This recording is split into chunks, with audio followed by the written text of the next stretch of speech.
And finally, would you agree with Ghanaians who say that you should apologize for where we are at the moment? Mama Akwaba, wafreme Adwa searching Mesrel, na wa subscribe to my channel. Mia notification bell also for more news. Ebusiafo, His Excellency the Vice President, Dr. Bawumia, Bawumia meets the media press. Oshia journalist for more Ghana ha enyomudi enkomo okanesem ena journalist for ni bin so ebisa no questions. Na ebusuafo questions are journalist for ni bi efri omo media houses. Call His Excellency the Vice President Dr. Bawumia ni program na se ekobisa no sebio ebi wo wa nyansasem bia enim. Excuse my language. Sebio insemhu nkwa na bimo ekobisai ewo ho na nienti a meka se questions ebimo kobisai ni yansa enim ene se Berla Mundi etimi enya akokuduru esesa ne niama efree media general call Bawumia meet the media na se ekobisa no se bi nsemhu we se Dr. Bawumia begia to me se Ghana fo ka se ompa Ghana chew ewo hardship a omode abayen so me kire npp abande abayen so no na sa ensemi a Berla Mundi ekobisai in the first place sebio nyansasemi ni asema Berla kobisai no unhuniti ehune kom na yefa no nto enche no kra no Berla Mundi se omampenda da John Dramani Mahama so emiti media no press sa journalist for mu ko ekobisa questions Captain Smart ote Onia TV match Onia TV so host match your program no nsem hunhuampo no keka ne se bi ono so kɔ ho ekobisa bisa questions ayembia mu bi so mampenda da John Dramani Mahama say watimi abe pacho watimi abe pagana fo chew ansa na osanso aba no Berla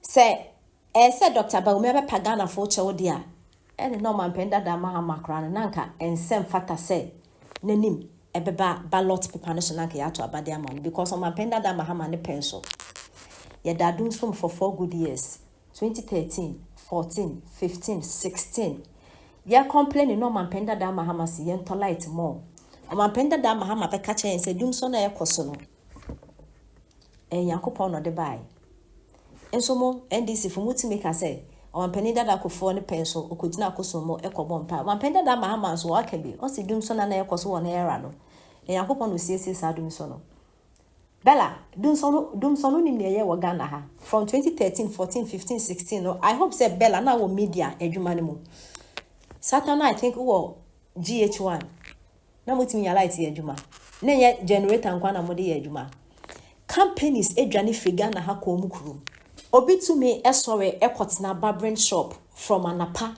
till embre esore kofie wetinen sedu we bisa hoda se ni pakro na de no go through obi to me esore kone saloon ekotena from anapa till embre esore de nsedu ekofie we bisa de ni nipa no e go through amafo no mo ebie coasters akese wetimi ebisa ho se petrol ahe na ede no mutumi eto ede efele omo generators use. Have you asked yourself that question? Berla, have you asked yourself that question? Where bisa ho say drawing on mampenda da Mahama ni dum so na manfo a drawing operation time omo we bisa ho sa question no wa ka to mampenda da Mahama so be pa yencho drawing on mampenda da Mahama ni pencil emofra no omo she incubators ma omo fm we because of dum so nti wa ka to mampenda da Mahama so be pa yencho because of dum so nti me na satana mo secondary school ni enti me ko prep kwa na yakwa kosua de wa ka to mampenda da Mahama so be pa yencho madam go and sit down o mampenda da Mahama ni pencil o ka che teachers and na nurses so mo alawa no watwem teach wo pan nurses for a ene ansa na wo betoto nyama akwa nursing school na enye easy na alawa kakra na ebeba na wo betwitwa ho no mampenda da Mahama twam so be lose election kra wo lose because ontua alawa ne sanso nsi hospitals o mampenda da Mahama ni motive odi twa alawa ne mu ni se o pese o si enough hospitals o si hospitals bebre se na ebe ya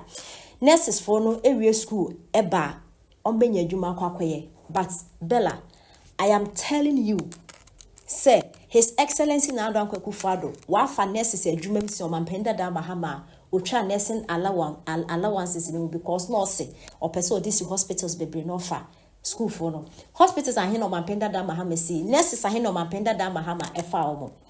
Teachers otwem alawa otwem. Madam Mok and the other running mates, His Excellency omampenda da John Dramani Mahama. Us me mama talking there, mama talk or china. Talk is munye sken kutobi. His Excellency now on pachono. And the maka nkwana mu use school. His Excellency now on pachono or the free SHS aba. His Excellency now on pachono or the wetua alawa teachers and nurses for one day. His Excellency now also on pachono. Dr. Bawumia also on pachono. Almost the one constituency, one ambulance. Almost the zip line drone, a deliver blood and the medicines. A saving amountful. And people are buying also on pachono, almost baby factory, and minimum factory. His Excellency now also on pachono. What constructing roads than any president. Our betina Ghana Kundraso. His Excellency now also on pachono. Police headquarters, West 2. Kwabenya and a Tesano.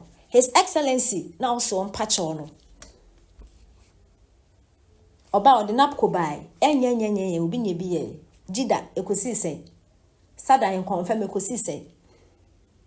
His Excellency now don't Akufo-Addo ne penso. Your friend say agenda 111 I'll promise say or deliver. Just West be by September. Emu ahia hin do be complete. Or commission and their Magana for. His Excellency now don't Akufo-Addo now also on pachono. Otia mofra school fees. 3 SHS no tia school fees, tia water bill, tia light bill. AC lab sent a computer lab di mamofrano. His Excellency now also on pachono ne pencil. A Greek. Ediane economy ni mo ayedende na enso yen aduane di. NDC mu grow a Greek negative. Tibela kona kwada. Woni nkumso atwe ho. Na yen hwe kwam na wasi yen kwan yen hu kwam light no adum nti pebe bi kwotena mo fi sometimes I mo be kasa che Ghana for you things and Ghana for bi ye damp ya adwen no aya na nsisi so nti no mutum be kan kwasasen bi a che na mo afa mo ho ade say His Excellency Dr. Bawumia Pacho na NPP failure and this one person mo ye the Berla be bold and tell omampenda da John Dramani Mahama say NPP failure and na omampenda da Mahama kran when him no and say fata say beda ballot paper no so shut up gentleman ebra yenti reply adum so e de ema Berla.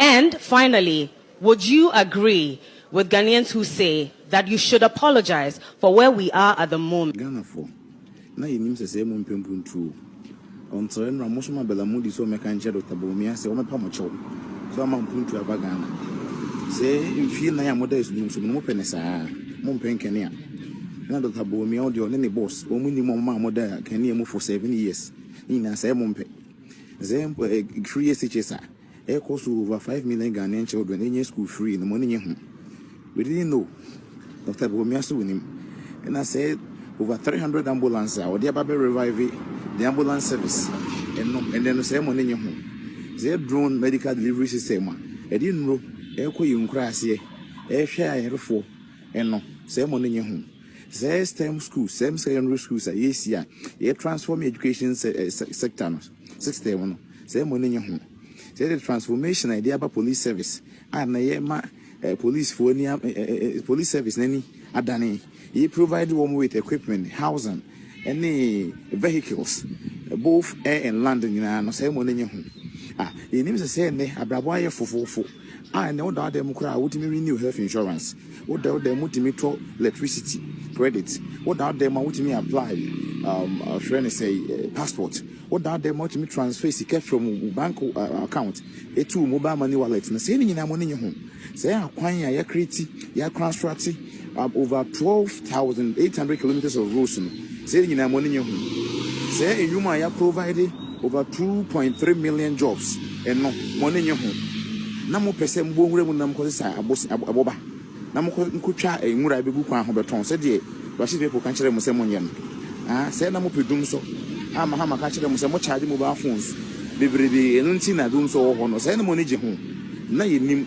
ese mo mpempuntu ne se mo mpempuntu di a ene Dr. Bawumia se men kan kire mo se opamachew Ghana fa mo mpempuntu na mosoma bela mundi no oso wate opamachew na yene a e de ye pempuntu ne de ese de nase so ama sa na ma we se nyina akoso